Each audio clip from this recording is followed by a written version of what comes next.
Your source for everything paranormal. Para X. The views expressed and the opinions given by the individual host and their guests do not necessarily reflect those of Para X, its affiliates, or its sponsors.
Merry meet and blessed be, heed the words I call to thee. Honour the old ones in name and deed, hearken not to others' greed. Pray to the moon when she is round, luck with you shall then abound. Respect the earth, the sky, the sea, as you will it, so mote it be. Welcome to Stirring the Cauldron on the Para X Radio Network. And now, here's your host, Marla Brooks.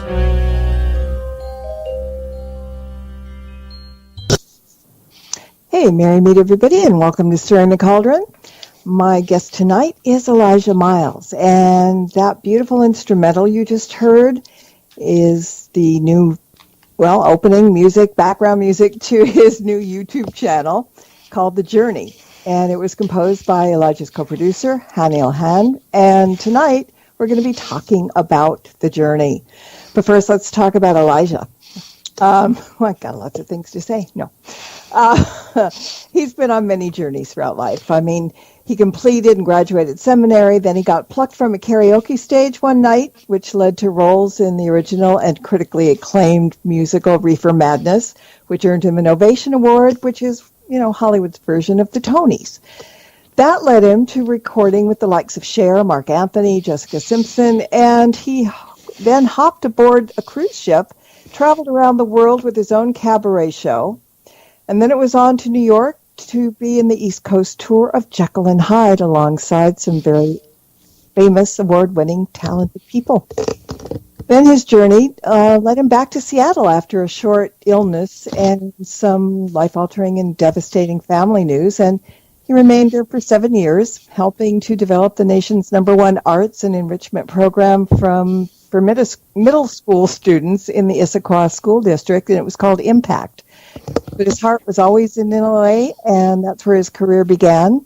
So with a new purpose and setting the reset button, he's back in LA with a new journey that's begun, and therein lies the reason for the YouTube channel, which launched yesterday. So if you have any questions or comments for Elijah, please send them to us in private message in the Para X chat room, and I'll pass them on. And if you're not in Para X chat, why not? Get over here to www.para-x.com and join us.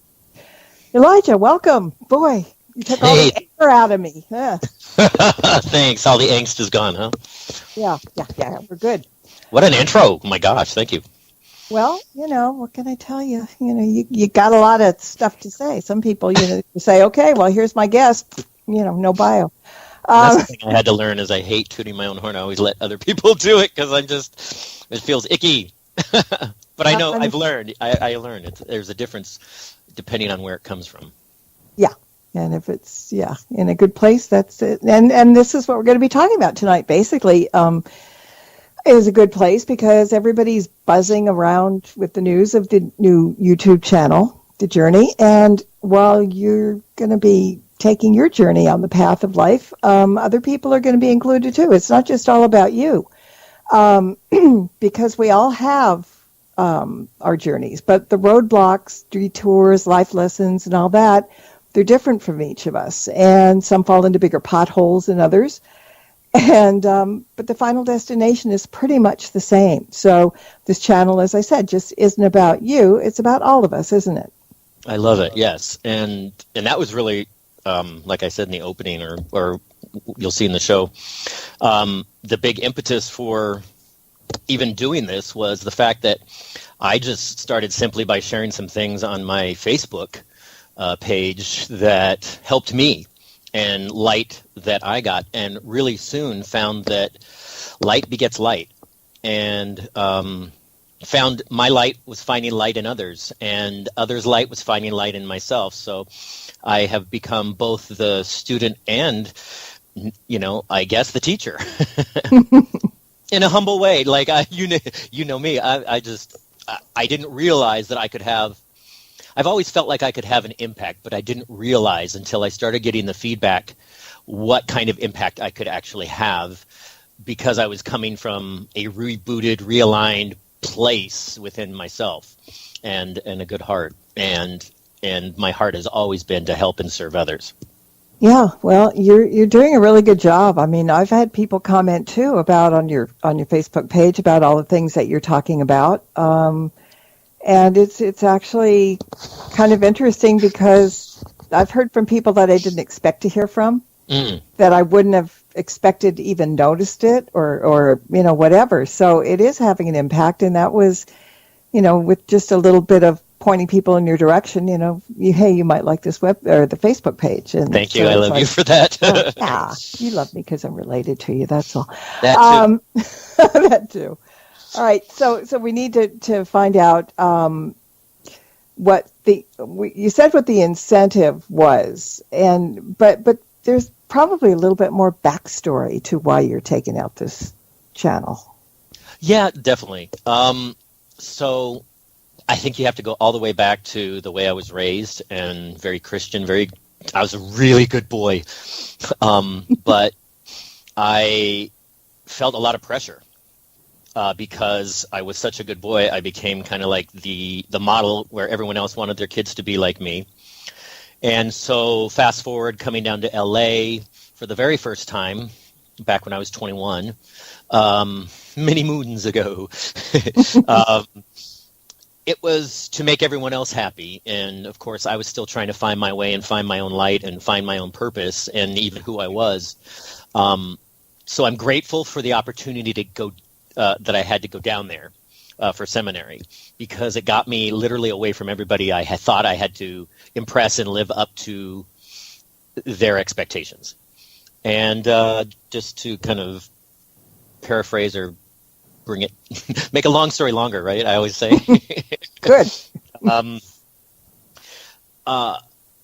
was a lot of dark times and a lot of poking in the dark and trying to find that light switch, which was always in me, but I needed to find myself first in order to then become a vessel or let the light shine, if you will.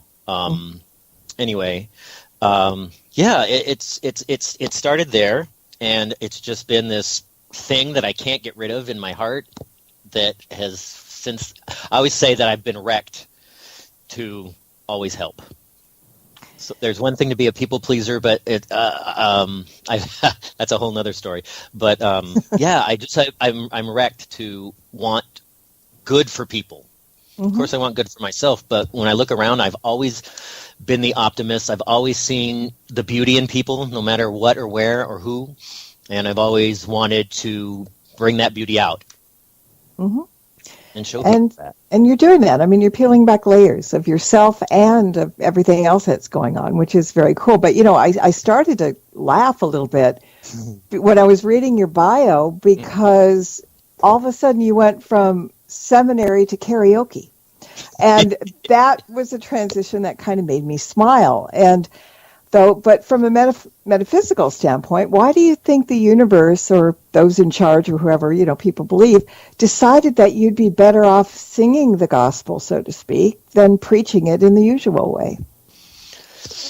Oh, that's a really, wow, I love that.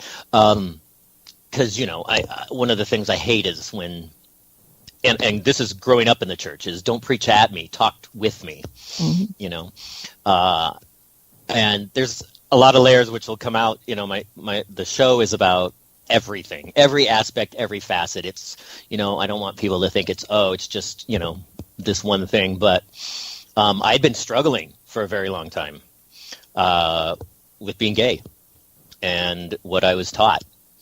But sometimes we have people in our lives that know better, or are led in some way, I think, to help us on our journey. And they said, hey, let's go out here, and it's time for you to sing. And I really found a group of people that accepted me and had a similar story to me, and who are still around me. Mm-hmm. It's funny how you just get led there. And but you know what? I want to talk a little bit about manifestation, because people kind of think that they can manifest, and some people say, no, that's impossible. God is leading our lives and we have no choice, but, whatever. Other people believe that we create our own lives before we get here. I mean, there's a lot of that going on, different opinions. But do you think manifestation is one of the ways that got you to where you are now? Or, how did that all pan out, in the sense of, were you wishing for this now? Maybe that's a better way. Wishing to find your path. Maybe that's even a better way. 100% wishing to find my path, and intensely looking for it, because, there was, I can't tell you how many nights, walking the beach, screaming and crying, and, praying to God, take this away. And I eventually came to a point where I was like, a human being shouldn't and can't be this unhappy and miserable in this beautiful life. And that's when I really intensely started focusing on my heart and what I really believed, and what was going to be my truth, and what I would believe, and who was going to be there. We're taught and preached at a lot, and I know what the Bible is and says. I've read it cover to cover. I can't tell you how many times. The Greek, the Hebrew. But I had to find out where everything fits for me in my life to make me function and happy, and be able to be a cup that's full, that is able to, to help fill and help other people, if that makes sense. And I think the biggest thing that I learned from seminary too is that it's completely our choice. We totally have a choice in all of this. We have a choice of left and right. Look at a romance. You don't want to have somebody programmed that is already going to say yes. That's the whole beauty, is vulnerability. Mm-hmm. Yeah. Yeah, no, that makes sense. I get a question from Bruce Tango, and now my lack of knowledge in certain areas is going to show, because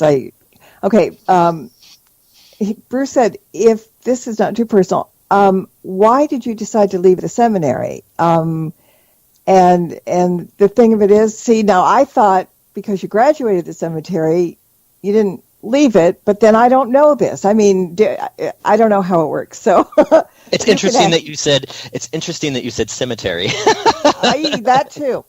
No, it really wasn't. And everyone, especially, in the gay community and whatnot, they're like, oh my God, that must have been horrible. Actually, it was an amazing foundation for my life, and a way to live my life. Not your typical guy with, typical longings and goals and dreams. But I didn't leave the seminary. I did graduate. And for me, it was always going to be something that I would take in my life. I didn't necessarily feel the calling that I was going to be, say, preaching the gospel around the world, or a Billy Graham or something like that. It was all part of my journey. There's that word again. the journey was the fact that I think I was there to really find who I was and where God fit in my life, or whatever you believe, because in the end I truly believe we're all talking about the same thing.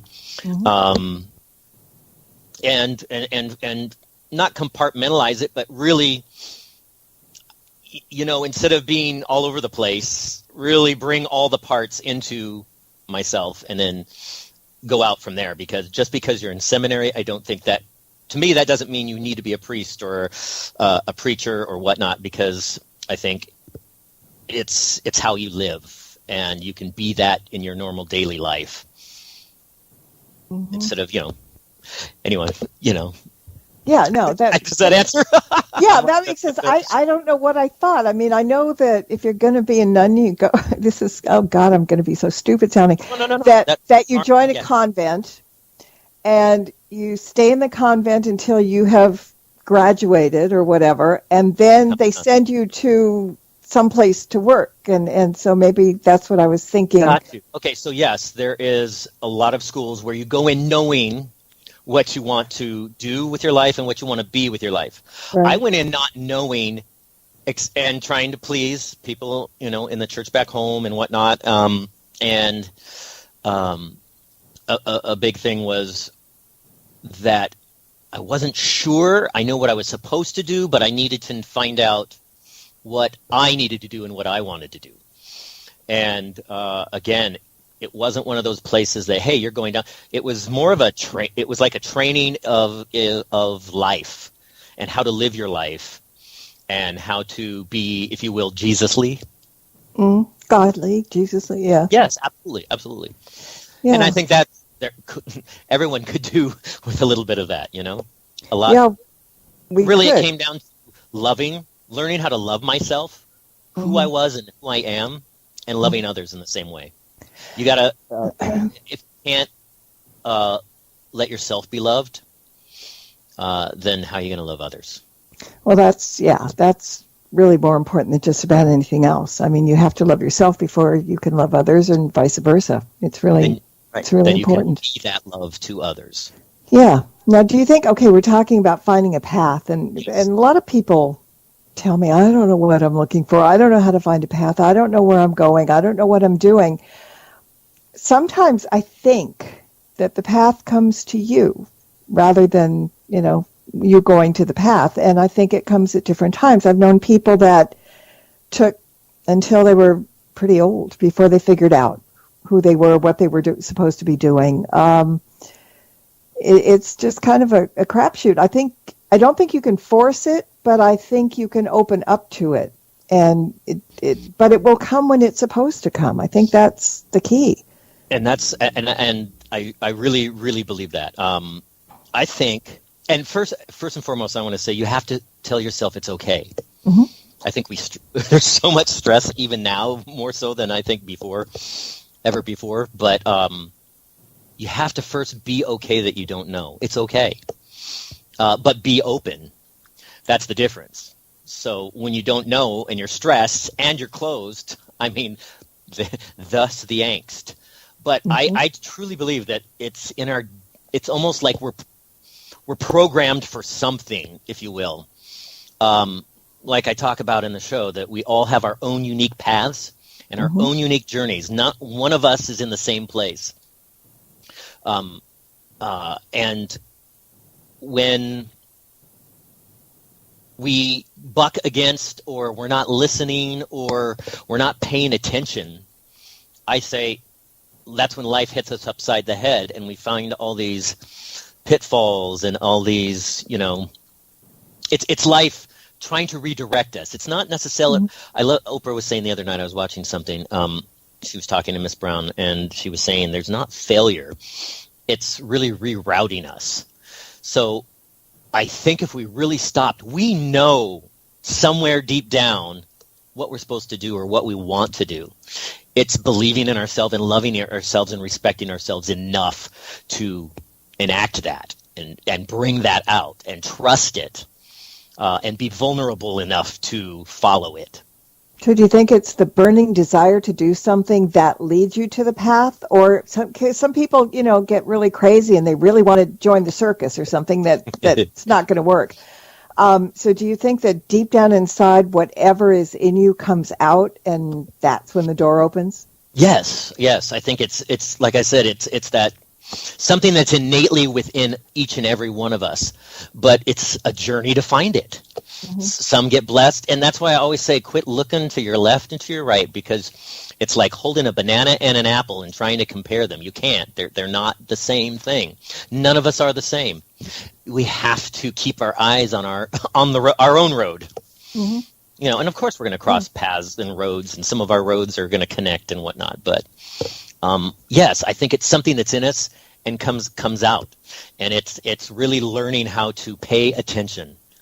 People just aren't paying attention so much anymore. No, people are too busy to pay attention. They're too self-centered to pay attention. There's too much going on to pay attention. There's 1,000 reasons why we can't. Right. A lot of distractions. But the word can't isn't a good word to use either, because I was taught there is no such thing. There is either you will or you won't.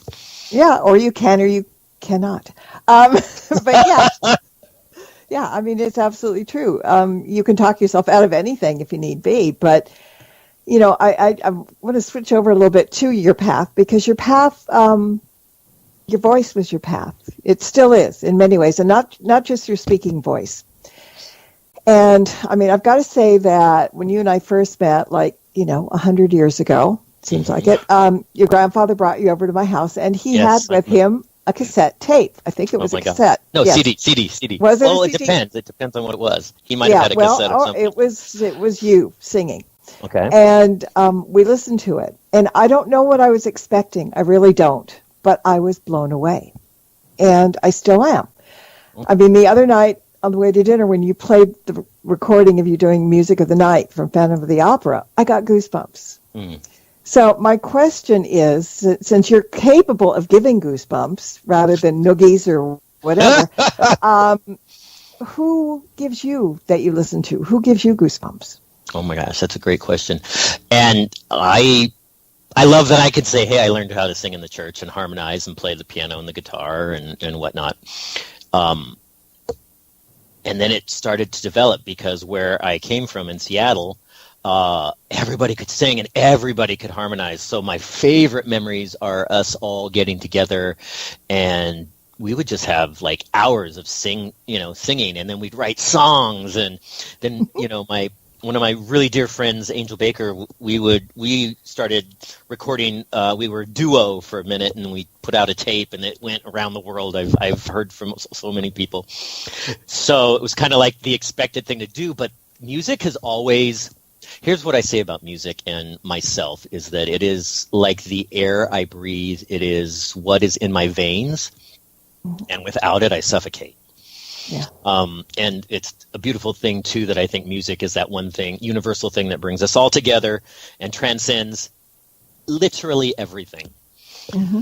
Okay, so I always used to be embarrassed because I'm like, oh, that's so gay. And I say that with utter respect. But the first who taught me how to sing was at my Grandma Donna's house on her vinyl records. I had personal voice lessons on vinyl from Barbra Streisand. Nice.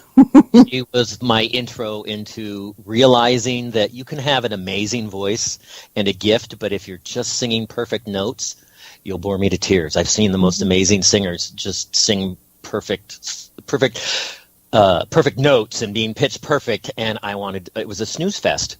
And then you go to karaoke and you see someone with tears rolling down their face. They can barely sing, but they're singing from another part of their being, and you're crying with them. So for me, it's storytellers. And I've been able to mentor an amazing artist. His name is Sam Foster. I kind of discovered him in the 6th grade, and that's the first thing I told him was, it's all about the story. Your voice will rise and then lift the story. Don't worry about this, that, or the other. He already had a gift. But it was a lesson that I learned in New York. And the lesson was this. I just really got blessed, and a friend of mine got me into this class with a producer. He was the original Daddy Warbucks on Broadway, and was a big producer and director and whatnot. And he would invite 5 to 6 people into his living room for a month, and he would hire a pianist, and he would then suggest songs for us to sing, and then he would give these crazy backstories to these songs, so to give us an impetus and a point to come from emotionally to tell the story. And I'll never forget, there was 4 of us in the living room, and we could all sing our faces off, and had a little bit of pride in that. And there was this one girl, and I know the others were thinking the same thing. She got up, and we would each get an hour in front of each other. One person would get up for an hour and work with him in front of us, and then so on, so on.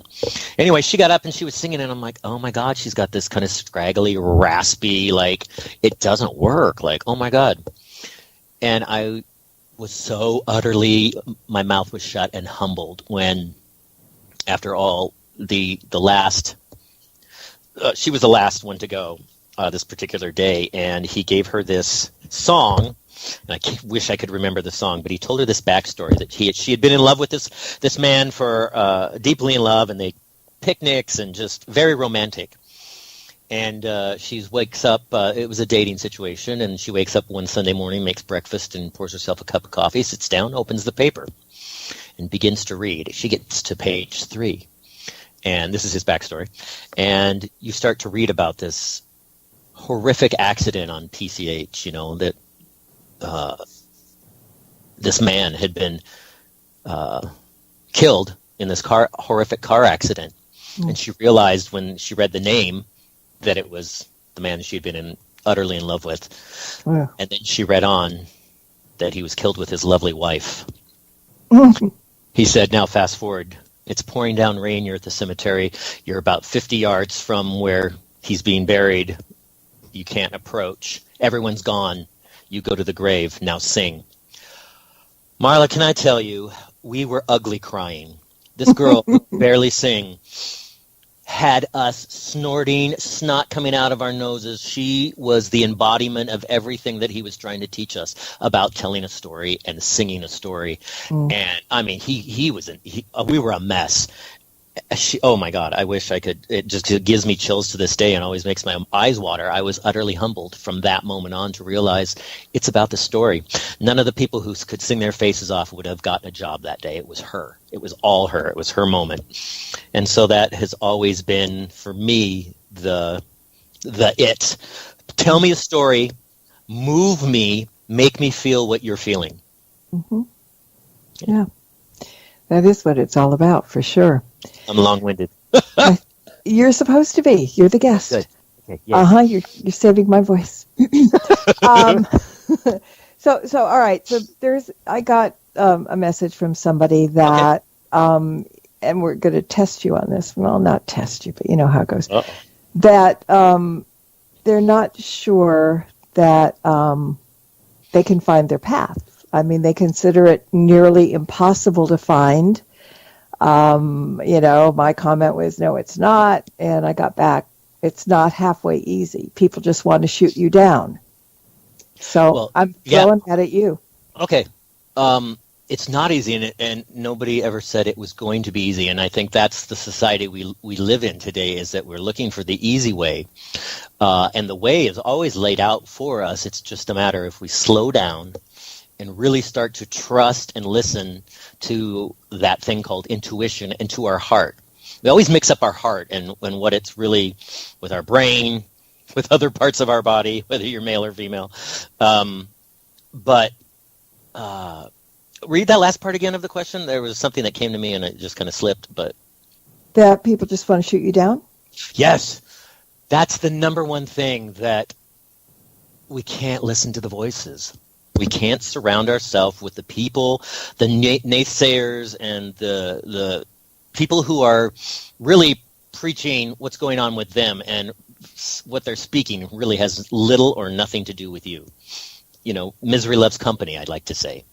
So those in misery like to grab you and not pull you down. I've never, I know that's the saying. I think we're all in the same place, no matter who or what you've attained to. We have to remember that do unto others the golden rule. But I think sometimes we are so stressed and we're so focused on looking and that we miss, because we get so caught up in the looking, and we forget to listen, and we forget to watch, because often things come and we miss. But the most important thing I want to say is it's all about who you surround yourself with and what you listen to, and not just what you listen to, what you let into. Does that make sense? Mm-hmm. Mm-hmm. You can't give someone once told me that when you let it in, you think about these things, that's when you give them power.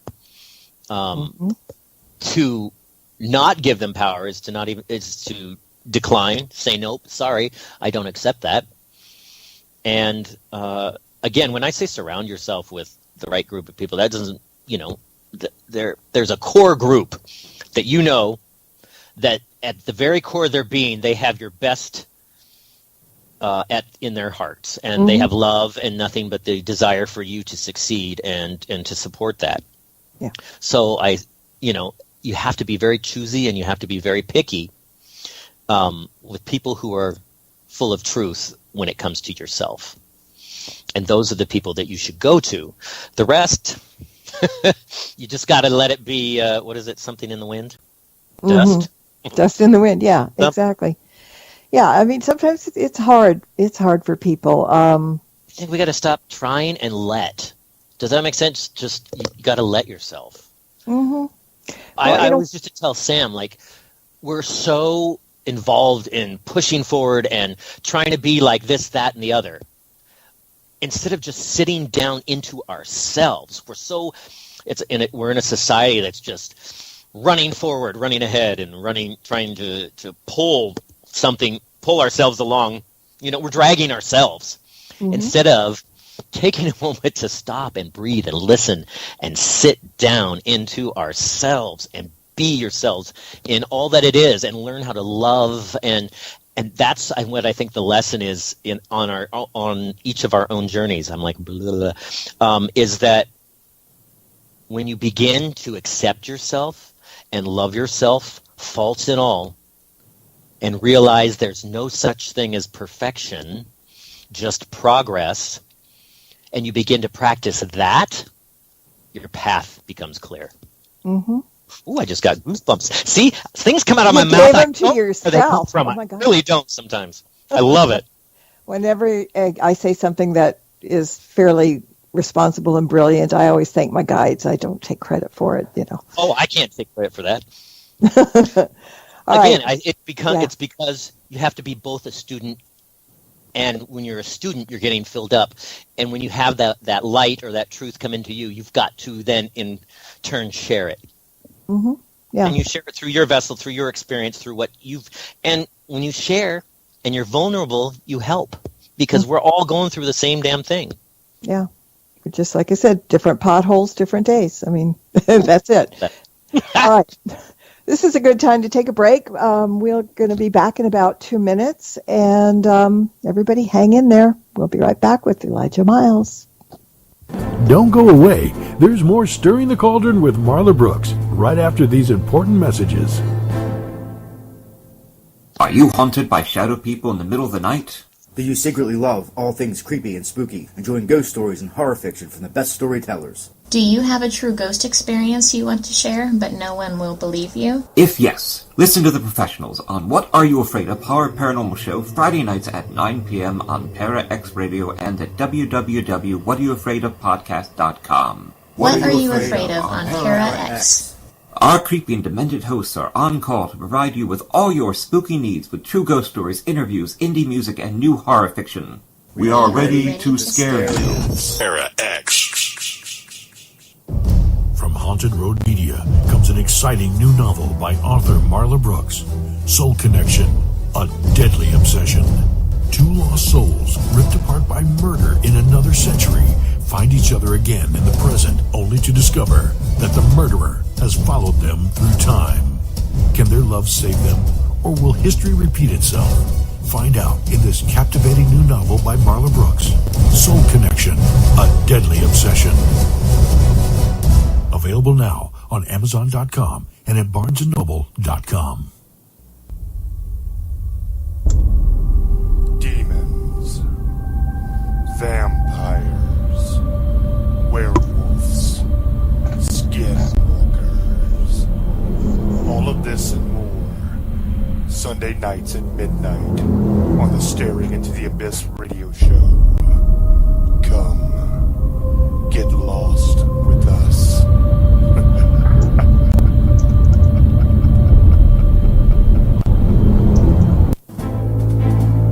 Welcome back to Stirring the Cauldron. Once again, here's your host, Marla Brooks.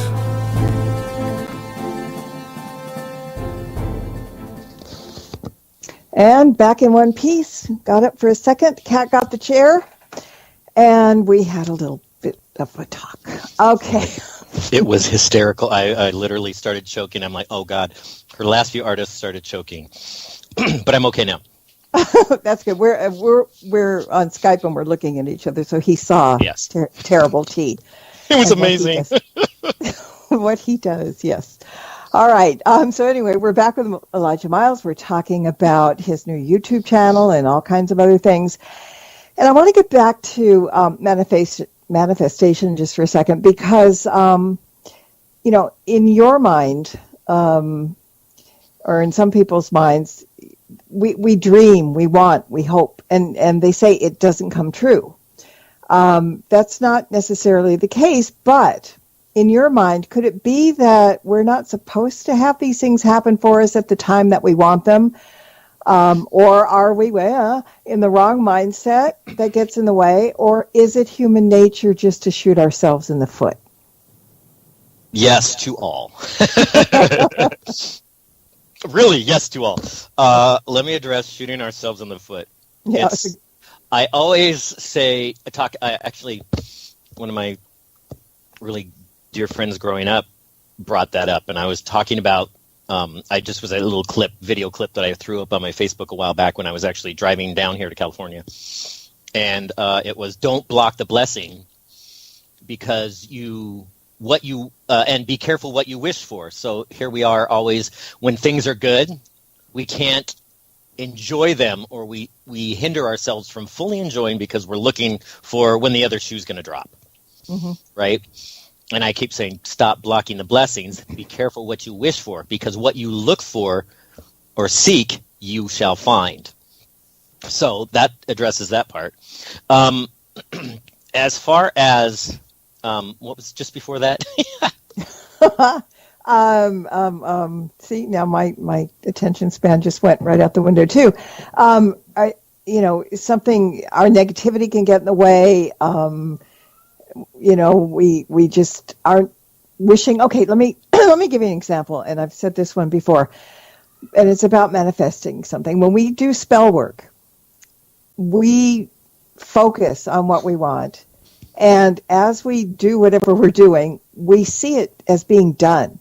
There is no doubt in our minds that it's not going to happen. So that's kind of, I think, one of the things that happens is people will wish for something, they'll look for something, they'll want something, and then, I'm sorry, the cat just nearly jumped on my head, and he's throwing things down at me now. But the point of it is that we say things that we want with doubt. Mm-hmm. We're just not sure of it, and you can't be sure, and the unknown is a scary place, let me jump in right here because that is it totally ding, ding, ding. Let me share it in a way of my experience, and that is this. I always say the universe, whatever you want to call, wants us to absolutely get and have everything that, we desire. But again, we're not always ready for what we want and what we desire.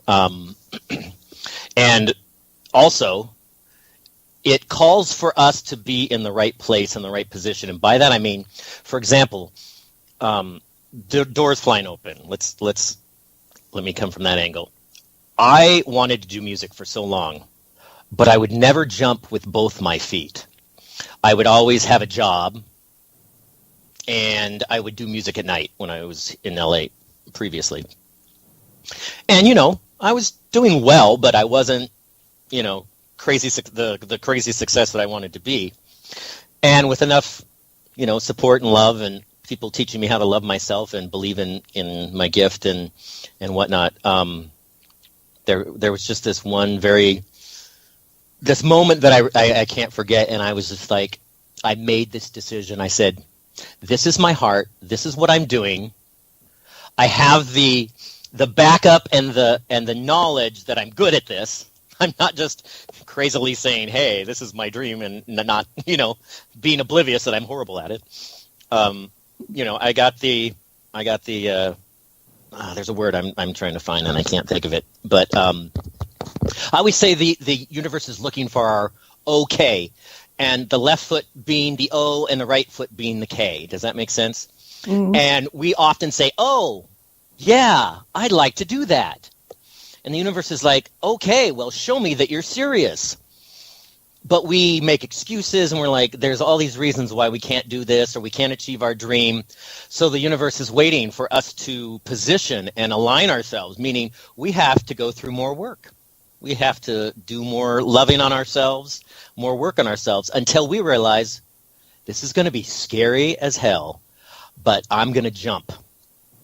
And I guarantee you, and I promise, Steve Harvey says you got to jump off that cliff, and you're going to hit a few rocks on the way down, but I promise you that parachute's going to open. Or I like to say, we're all born with wings.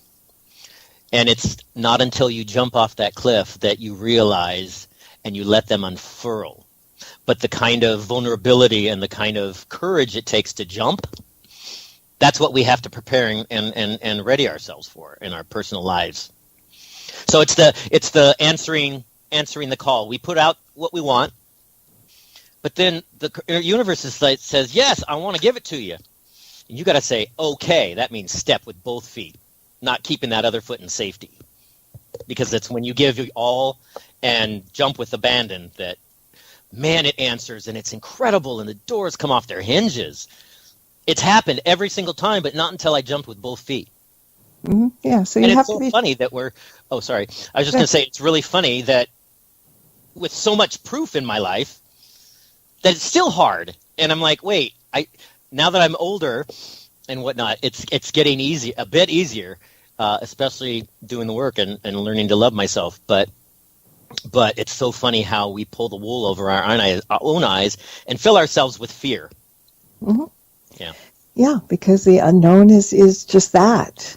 Right. And okay, so the other thing I want to talk about too is on Facebook and stuff. You always talk about finding delight. Mm. Now, okay, I'm just going to sound really bad when I say this, but every time somebody says, "Oh, live in love and light," most of the time that people say that, they're doing it to sound good. They don't really mean it. I think. There are genuine people that do. I agree with you. Yeah. But sometimes it's just kind of like an empty mantra. Mm-hmm. But you talk about finding it. Where do you find that light?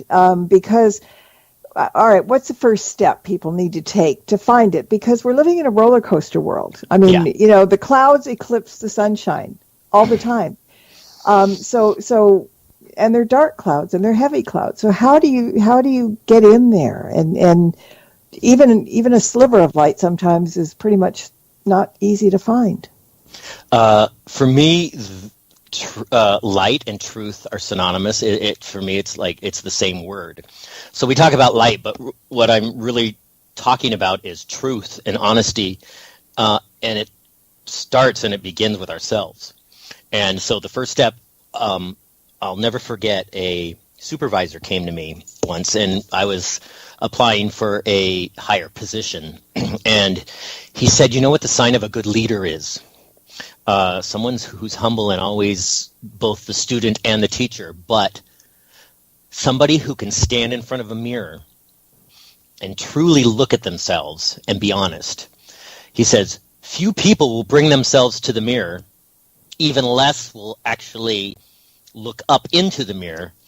He goes, and the very few will look into the mirror, meaning looking into your own heart and your own intentions in your life. And I know to some it might sound like a bunch of mambo jumbo, but if you really think about it, what am I not being honest about, to myself about? We know, but we don't want to look at it. He said even fewer than that will actually be honest about what they see looking back at them. Mm-hmm. And it's that moment of like you said in the beginning, you have to peel back the layers, and that means doing work. Mm-hmm. Doing work on yourself and taking the time to you have to stop in this day and age. You have to really listen to. We all have something within us that's telling us that what we want and where to go and what to do, but we're so intent on living here in our head. Does that make sense? Yeah, well, and I think too, people are always looking to be handed things on a silver platter. Right. Nobody wants to do the work. Yeah, and I'm not talking about the universe, whether they're giving it to us or we're giving it to ourselves, or I don't know. I mean, we don't know what's going on, but right. I think it has to. Okay, there's two things that it needs to have: belief. Yes. I mean, that's the key word, and I'm talking about belief in yourself or belief in whatever, any kind of belief that you have. You have to believe, and you have to do the work. You're right, and I think you can talk yourself into a position where, okay, this happened to me, and okay, I don't have to do any more work because that's all it is. But I think life is about homework every day. Right. If you stop wanting to learn, then you can jump in the hole because, what's it worth? It's not worth anything. Right. So it's quieting the mind. That's hard to do. It's really, really hard to do.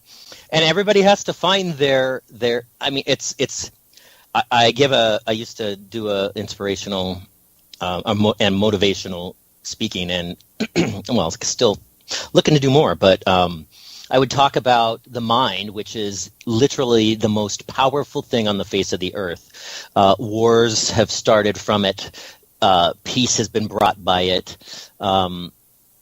Turmoil, peace. I mean, any kind of emotion, any kind of feeling, the mind controls everything that we do. Mm-hmm. And we have to find in our lives what brings us that peace, whether it's something as simple as taking a walk, whether it's something, I had an amazing yoga experience where I had an amazing teacher that literally was about healing and not about the poses and trying to stand on our head and, strike this pose and that pose, go Madonna. But anyway, she really talked about how every experience in our life and trauma and traumatic literally manifests itself as something literally physical in our muscles and in our body. And so she would take parts of the body of the students in the class and we would stretch and work on it. And my very first experience was doing these stretches, and I've had quite a bit of experiences through life, some traumatic. And I'm 30 minutes in doing these stretches, and I start to look around because I've got tears streaming down my face, and I don't know why. I literally am going, what is wrong with me? And after having a conversation with the teacher later, she's like, wow, that's a beautiful experience, and I'm surprised you had it the first time. But she goes, that is literally what I was saying in proof in real life right now, was that you obviously released something that you've been carrying for very long. Where was I going with that? I don't know. I'm following a conversation in chat. Okay.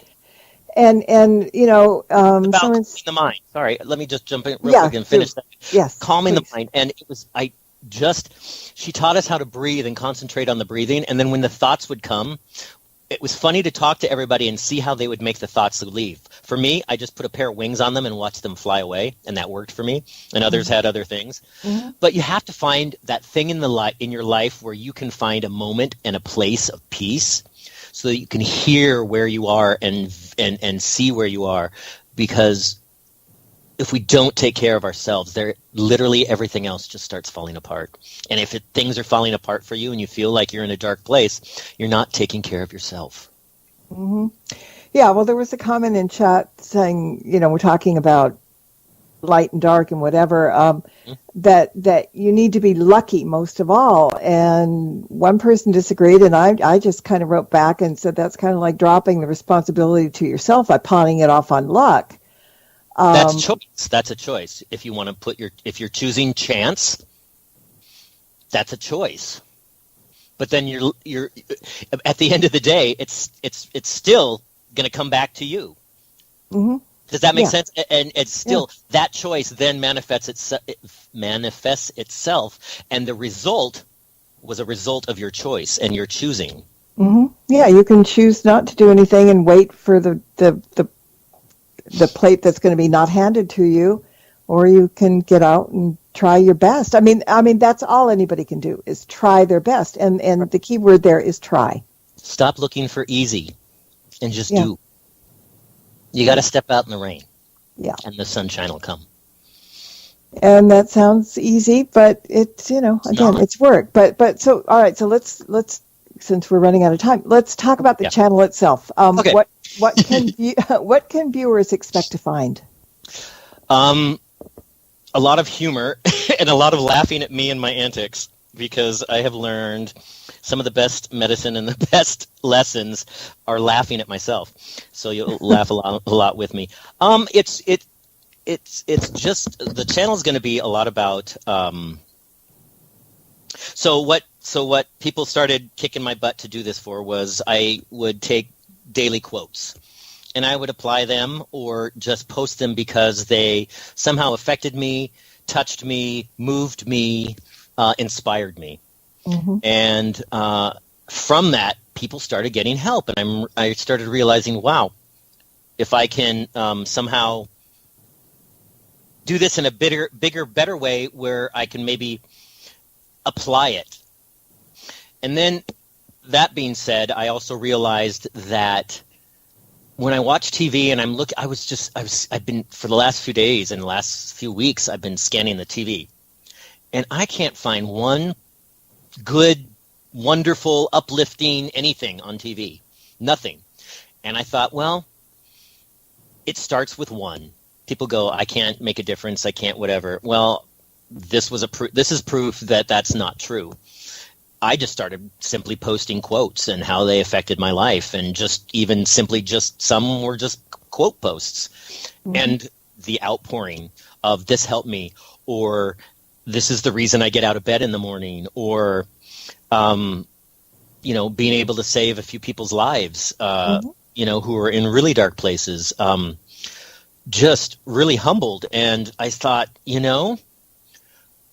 why can't I be that light in life, and not in some haughty, big yay me kind of way? I just want to help.